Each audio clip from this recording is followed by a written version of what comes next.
2 मार्च 2024 रोजी सायंकाळी 5:30 ते 10 वाजेपर्यंत ठिकाण गौरी पटांगण संत गाडगे महाराज पुलाजवळ पंचवटी नाशिक येथे अभिवादन सभेचे आयोजन करण्यात आले आहे, असे पत्रक कार्यक्रमाचे स्वागत अध्यक्ष रिपब्लिकन नेते किशोर घाटे यांनी कळवले आहे।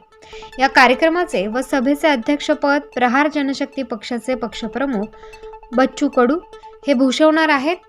आमदार बच्चू कडू हे भूषवणार आहेत, तर विशेष उपस्थिती प्रमुख नामदार छगनराव भुजबळ अन्न व पुरवठा मंत्री,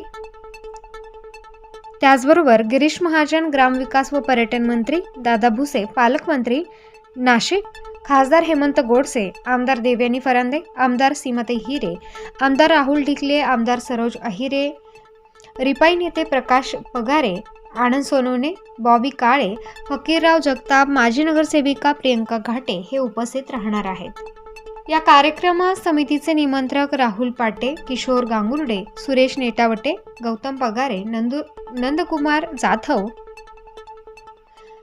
सनी रोकडे, अजय पगारे, रवी भोईर, बाबा चव्हाण, बाबा सावंत, मुक्तिराम चव्हाण, सचिन गायकवाड, राजाभाऊ सोनवणे, पीनू पाटील, आरती जाधव, अभय ताठे, आशिष जगताप, शंकर पालवे, अर्जुन रुपवते, अतुल गायकवाड, राजभाऊ निकम, रतन साळवे, किशोर साळवे, प्रमोद बागुल, गोविंद साळवे, चंद्रकांत भालेराव, गिरीश मोरे, गौतम पगारे, महेंद्र तायडे, महेंद्र भगुरकर, महेंद्र जाधव, संजय सानप, अशोक शेंडगे, उर्मिला गायकवाड, रेखा शेलार, चंद्रकांत बुर्डे, काळू पालवे या अभिवादन सभेला सर्व नागरिकांनी उपस्थित राहावे असे आवाहन करण्यात आले आहे।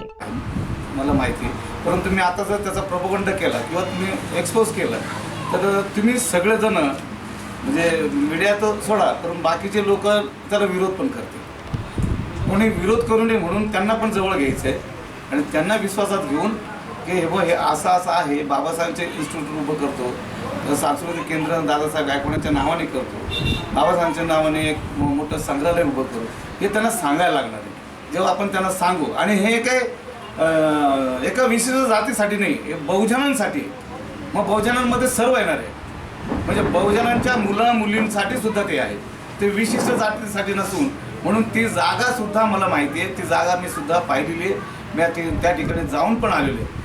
पण प्रश्न असा आहे, काय माहिती आहे का, आमच्यातली लाथाळी, आमच्यातली दुफळी, याच्यामध्ये काय होतं, मी केलं तर मला का त्यांनी का करावं हे करण्यापेक्षा सगळ्यांना मला विश्वासात घ्यायचं आहे, जेवढं करायचं आहे तर सगळ्यांनी एकत्र आलं पाहिजे, हा सगळ्यात महत्त्वाचा दूर आहे। आणि सगळ्यांनी एकत्र जर आले, आता काय माहिती आहे का, किशोर घाटेंनी स्वागत अध्यक्षच का राहावं इथं नाशिकमध्ये, तुम्हाला माहितीसाठी सांगतो, नाशिकमध्ये पहिले विजय जाधवला मी नाशिक आणलं आणि त्या नाशिकमधली गौरी पटांगण कुठं हे त्यालाही माहीत नव्हतं, आणि त्या गौरी पटांगण दाखवलं, बैल बाजार दाखवला, आणि मग तिथून ती सुरुवात झाली, आणि सुरुवात करत करत करत मग ते निघून गेले। पण किशोर घाटेने त्यांना ते निघून गेले म्हणून मी थांबलो नाही, मी माझं कार्य चालू केलं। कारा मंदिर प्रवेश सत्याग्रहाचा या 2 मार्च 2024 रोजी 94 वर्ष पूर्ण होत आहे।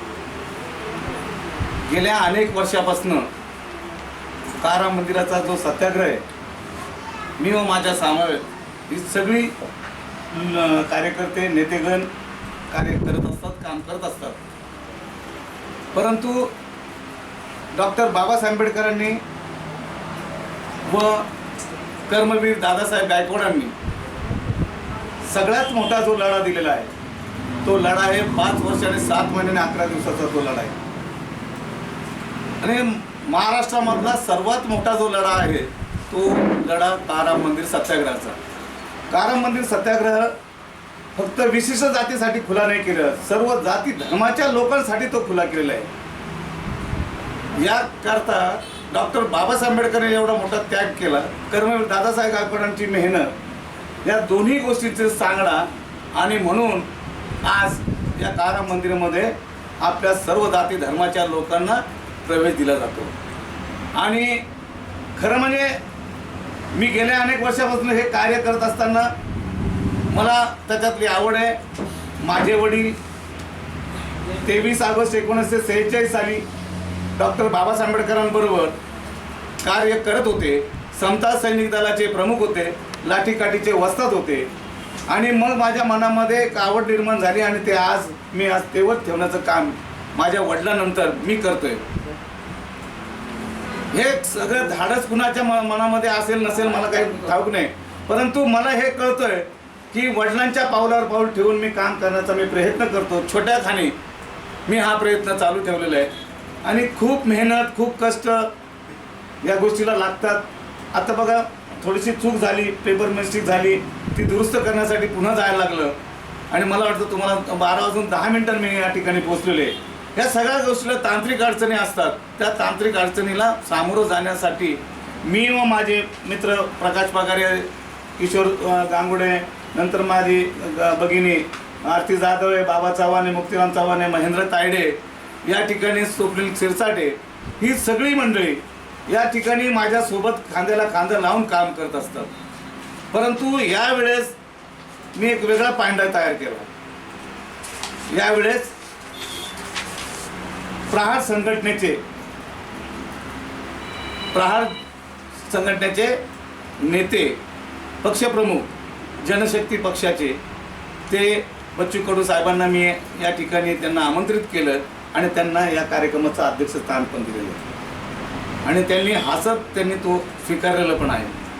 त्याचबरोबर मला वाटतं नाशिकचे माननीय मंत्री महोदय छगनरावजी भुजबळ साहेब यांना सुद्धा विशेष उपस्थिती म्हणून त्यांना निमंत्रित केलेले आहे. त्याचबरोबर गिरीश महाजन साहेबांच्या सुद्धा टचमध्ये आहे, त्यांनाही सांगितलं. त्यांच्यापर्यंत मी व्हॉट्सअपवर निमंत्रण पत्रिका सुद्धा पाठवलेली आहे, ते सुद्धा येण्याच्या तयारीत आहे. त्याचबरोबर दादा भुसे साहेबांना सुद्धा पत्र दिलं, निमंत्रण दिलेलं आहे, ते पण येण्याच्या तयारीत आहे. ह्या सगळ्या गोष्टी करत असताना गिरीश भाऊंची सुद्धा माझा विचार विनिमय झाला. त्यांना सुद्धा सांगितलं, त्यांच्या आपल्या पक्षाचे भारतीय जनता पार्टीचे पक्षाचे अध्यक्ष प्रशांत जाधव त्यांना सुद्धा सांगितलं आणि त्यांनी सुद्धा भाऊपर्यंत, गिरीश भाऊपर्यंत मेसेज पोहोचवलेला आहे, ते पण येण्याच्या तयारीत आहे. परंतु आता घडामोडी काय घडेल काही सांगू शकत नाही. आता महाराष्ट्राचं वातावरण थोडंसं चांगलं आहे वाईट आहे मी काही बोलू शकणार नाही, परंतु या सगळ्या गोष्टीची तयारी मी एकदम काटेकोरपणाने पाळत आहे.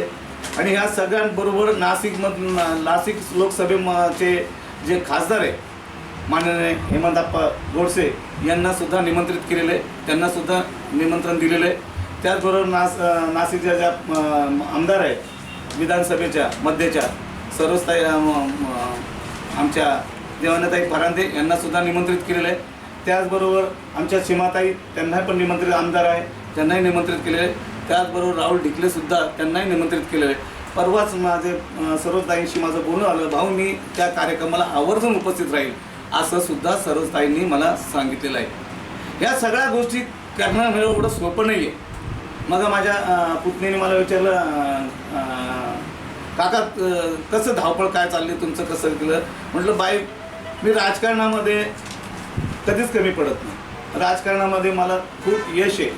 राजकारणामध्ये मला वाटतं तुम्ही पण बघितलं असेल, सगळ्यात जास्त गर्दी असेल तर त्या आपल्या ज्या ठिकाणी डॉक्टर बाबासाहेब आंबेडकरांनी जी घोषणा केली ताराम मंदिर सत्याग्रहाचं, ते गौरी पटांगण. आणि गौरी पटांगण म्हणजेच संत गाडगे महाराजांच्या पुलाच्या खाली त्या ठिकाणी आपण गेल्या अनेक वर्षापासून काम करतो, कार्य करतो. आणि त्या ठिकाणी पुन्हा आवर्जून सांगतो, मला बहुजन समाजासाठी महाराष्ट्र सरकार आणि भारत सरकारकडनं एक 5 ते 7 एकरची जागा त्या ठिकाणी नदीकाठी घ्यायची आहे सरकारकडनं. आणि त्या ठिकाणी जे बहुजन समाजाचे मुलं मुली त्यांना इन्स्टिट्यूट उभं करायचं आहे, विद्यालय उभं करायचं आहे. त्यांच्यासाठी मला वाटतं सगळ्या गोष्टीची म्हणजे लग्न कथू कार्यापासून सगळ्या गोष्टी जर त्या ठिकाणी मला वाटतं मुंबईमध्ये तुम्ही गेला असाल तर दादासाहेब गायकवाड सांस्कृतिक केंद्र आहे अंधेरीमध्ये, अत्यंत सुरेख बनवलेलं आहे. त्या ठिकाणी अशाच पद्धतीने त्यांनी केलं. आणि म्हणून माझ्यासुद्धा डोक्यातली जी कल्पना आहे, संकल्पना आहे, तर या ठिकाणी सुद्धा महाराष्ट्र सरकारने केंद्र सरकारकडनं घेऊन बहुजन समाजाच्या मुलं आणि मुलींना त्या ठिकाणी न्याय मिळेल अशी माझी दाट शक्यता आहे. त्या ठिकाणी आपण मोठं डॉक्टर बाबासाहेब आंबेडकर भवन उभं करू असं माझी संकल्पना आहे. ही अशी माझी सगळ्यांच्या म्हणजे माझ्याबरोबर जेवढे आहे म्हणजे पगारे साहेबांपासून तर सगळी मंडळी माझ्यासोबत आहे, त्यांना घेऊन पुढे जाणार आहे. आणि मला वाटतं आपण सुद्धा या ठिकाणी पत्रकार परिषदेला सर्वजण उपस्थित झालेले.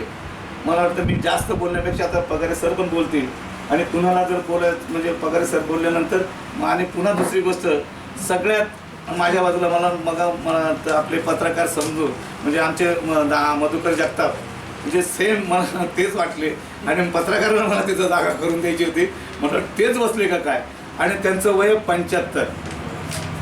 सत्याग्रह भूमिपुत्र अभिवादन समिती नाशिक जिल्हा या समितीचे स्वागताध्यक्ष आमचे सहकारी नेते किशोर पेटे, उपस्थित सर्व नेतेगण, कार्यकर्ते, पत्रकार मित्रांनो, किशोरजींनी आता आपल्याला या कार्यक्रमाची सविस्तर अशी माहिती सांगितलेली आहे. या शहरामध्ये काळाराम मंदिर प्रवेश सत्याग्रहाच्या कार्यक्रमामध्ये किशोर घाटेंनी जी सुरुवात केलेली आहे त्या सुरुवातीचा साक्षीदार मी सुद्धा आहे. आणि हे सर्व होत असताना या कार्यक्रमासाठी तमाम नाशिककर नागरिकांनी उपस्थित राहावे असं आव्हान समितीच्या वतीनं मी करतो. त्याचबरोबर गेल्या अनेक वर्षापासून स्वकष्टानं अतिशय दिमागदार असा कार्यक्रम या पटांगणावर होत असतो. महाराष्ट्राचा ख्यातनाम गायक संतोष जोंधळे यांचा भीमगीतांचा जलसा आणि कार्यक्रम सुद्धा तिथे होणार आहे. आंबेडकर चळवळीतले अनेक नेते कार्यकर्ते यांनाही आमंत्रित केलेलं आहे. त्याचबरोबर जे मान्यवर आहेत या मान्यवरांना सुद्धा किशोर घाटे यांनी आमंत्रित केलेला आहे. हा कार्यक्रम हा समाज उपयोगी कार्यक्रम आहे. ज्या डॉक्टर बाबासाहेब आंबेडकरांनी अन्यायाच्या विरोधामध्ये लढण्याचं काम केलेलं आहे. जिथे आम्हाला मंदिर प्रवेश मिळत नव्हता त्या मंदिर प्रवेश मिळण्यासाठी बाबासाहेब आंबेडकरांनी त्यांनी सांगितल्याप्रमाणे काही वर्ष हा लढा चालला आणि या लढाचे साक्षीदार आपल्या नाशिक जिल्ह्यातील आणि महाराष्ट्रातील अनेक पूर्वज आहेत. त्यांनी उल्लेख केला की डॉक्टर बाबासाहेब आंबेडकरांच्या चळवळीमध्ये त्यांचे वडील बुद्धवासी माधवराव घाटे यांचा सहभाग होता. आणि खरोखर आहे. आपण जर इथे एक चित्र पाहत असाल तर या फोटोमध्ये सुद्धा त्यांच्या वडिलांचा फोटो सत्याग्रहीमध्ये लावलेला आहे. अतिशय कष्टानं अतिशय चांगल्या पद्धतीनं हा कार्यक्रम दरवर्षी ते पुढे नेत असतात. या कार्यक्रमाला आपण सर्वांनी मनापासून प्रत्येक कार्यकर्त्यांनी आपल्या वस्तीतले जिल्ह्यातील सर्व कार्यकर्ते या कार्यक्रमाला कसे उपस्थित राहतील याच्यावर भर देऊन या कार्यक्रम यशस्वीसाठी आपण सर्वांनी प्रयत्न करूया. आणि किशोर घाटे हे त्या कार्यक्रमाचे स्वागताध्यक्ष आहेत आणि त्यांच्या निमंत्रणाला मान देऊन आपण सर्वांनी उपस्थित राहावं असं मी समितीच्या वतीनं आव्हान करतो. या कार्यक्रमासाठी किशोरजी घाटे त्यांच्या समवेत आमचे किशोर गांगुर्डे आहेत, महेंद्र तायडे आहेत, आरती जाधव आहेत, संजय बाबा सानप आहेत, आपले बाबा चव्हाण आहेत, मधुकरराव जाधव, पॅन्थर सुरेश नेटावटे आहेत, सिद्धार्थ भालेराव आहेत, त्याचबरोबर बाबा चव्हाण आहेत. तर हे सर्व कार्यकर्ते आज इथे या पत्रकार परिषदेसाठी उपस्थित झालेले आहेत. मी किशोर घाटेंच्या माध्यमातून सर्व पत्रकार मित्रांचं आभार मानतो आणि यापुढेही या समितीला अशाच पद्धतीनं 2 मार्चच्या कार्यक्रमाचं सुद्धा प्रक्षेपण आपण करावं. आपण सर्वांनी यावं अशी विनंती करतो आणि इथेच थांबतो. जय भीम. पत्रकार परिषद यासाठी घेतली 2024 रोजी 2 मार्चला काळाराम मंदिर सत्याग्रहाचा 94 दिवस आहे. 94 वर्ष पूर्ण झालेले या ऐतिहासिक लढ्याला आणि म्हणून पुन्हा 94 वर्षामध्ये आपण जाणार. डॉक्टर बाबासाहेब आंबेडकरांनी जे काळाराम मंदिराचा जो सत्याग्रह केला त्याला किमान 5 वर्ष 7 महिने आणि 11 दिवस तो लढायला लागलेला आहे. आणि ते फक्त आणि विशिष्ट जातीसाठी तो लढा नव्हता, सर्व बहुजनांसाठी ते काळामध्ये खुलं केलेले आहे.